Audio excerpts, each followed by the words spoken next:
एक समय की बात है, किसी गांव में एक साहूकार और उसकी पत्नी रहती थी। उनके 3 बच्चे भी थे। साहूकार बहुत समझदार और धार्मिक था। सुबह जल्दी उठकर स्नान आदि करके सूर्य भगवान को जल अर्पित करता था और गणेश जी महाराज की पूजा पाठ करता और कथा भी सुनता था। जबकि साहूकारनी इसके विपरीत एक आलसी महिला थी। ना तो सुबह जल्दी उठती और ना ही घर की साफ सफाई करती, ना ही खुद स्नान करती और ना ही बच्चों को स्नान करवाती। शंकर ने उसे कई बार समझाया कि ब्रह्म मुहूर्त में उठकर झाड़ू पोछा किया करो, स्नान आदि करके चौका किया करो, बच्चों को भी स्नान करवाया करो। देखो हमारा घर कितना गंदा रहता है।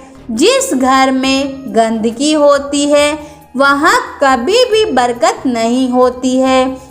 अन्न धन की कमी होने लगती है, अशांति छाई रहती है और माता लक्ष्मी जी की जगह दरिद्रता का वास होता है। लेकिन साहूकारनी पर इन बातों का कोई असर नहीं होता। एक दिन शाम के समय घर का सामान खरीदने साहूकारनी घर से बाहर जा रही थी। तब गणेश जी महाराज एक सुंदर महिला का रूप धरकर उसके पास आकर बोले, क्या बहन, तुम्हारी लालटेन की रोशनी में मुझे भी यह रास्ता पार करा दोगी? तो साहूकारनी ने बोला, हाँ जरूर, लेकिन तुम कौन हो? तुम्हें पहले कभी गांव में नहीं देखा। तब गणेश जी महाराज बोले, मैं शहर से यहाँ अपनी बहन के घर आई हूँ।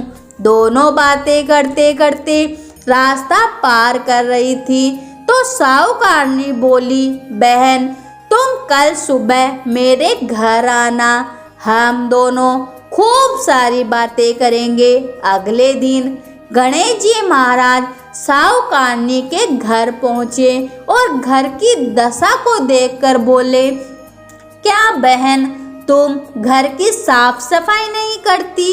घर कितना गंदा हो रहा है, चौका भी गंदा पड़ा है, बच्चों ने भी गंदे कपड़े पहने हैं। तब साहूकारनी बोली, बहन मुझे साफ सफाई करना बिल्कुल भी अच्छा नहीं लगता है। तब गणेश जी महाराज बोले, तुम एक बार मेरे कहने से घर को साफ तो करो, तुम्हें सब अच्छा लगने लगेगा। गणेश जी महाराज बताते गए और साहूकारनी ने घर का सारा काम करती गई। घर की सारी साफ सफाई कर चूल्हा लीपा और बच्चों को नहला धुलाकर साफ कपड़े भी पहनाए। फिर साहूकारनी ने खुद नहाई और साफ सब कपड़े पहनकर तैयार हो गई।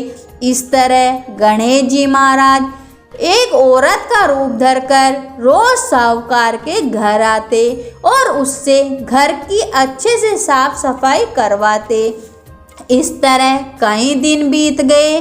साहूकार यह देखकर बहुत खुश हुआ। घर में साफ सफाई रहने से, गणेश जी महाराज की पूजा करने से घर में बरकत होने लगी। घर में अन्न धन के भंडार भर गए।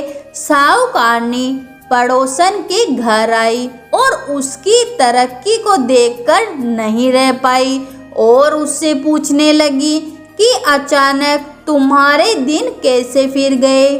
साहूकारनी बोली, मेरी एक सहेली है, वह रोज आती है और मुझसे घर की साफ सफाई करवाती है। गणेश जी महाराज को भोग लगवाकर फिर कथा भी करवाती है। उसी ने मुझे यह सब सिखलाया है। मैं उसका कहना मानती हूँ और मुझे अब साफ सफाई करना, पूजा पाठ करना बहुत अच्छा लगता है। तब वह बोली, ऐसी कैसी सहेली है जो रोज घर आती है और तुझे साफ सफाई करवाती है? कल उसे रोकना और हमें भी उससे मिलवाना।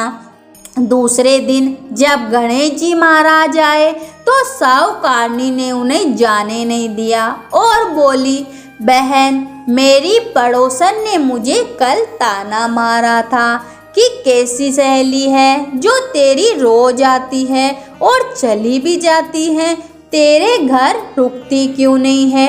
आज तो मैं तुम्हें जाने नहीं दूंगी, अब तुम इस चौकी पर बैठ जाओ। तब गणेश जी महाराज बोले, बहन, मैं तो राजा महाराजा के घर भी नहीं बैठती, तो तेरे घर कैसे बैठूं? पर साहूकारनी तो नहीं मानी और हाथ पकड़कर गणेश जी महाराज को चौकी पर बैठा दिया। तब गणेश जी महाराज ने उसे साक्षात दर्शन दिए। साहूकारनी यह देखकर आश्चर्यचकित हो गई और गणेश जी महाराज के चरणों में गिरकर उन्हें प्रणाम करने लगी। गणेश जी महाराज की कृपा से साहूकारनी के घर अन्न धन के भंडार भर गए। यह गणेश जी महाराज जैसी कृपा अपने साहूकारनी और शंकर पे करी, वैसे इस कथा को सुनने वाले, हुकारा भरने वाले सब पर करना, सबके अन्न धन के भंडार भरना। बोलो गणेश जी महाराज की जय हो।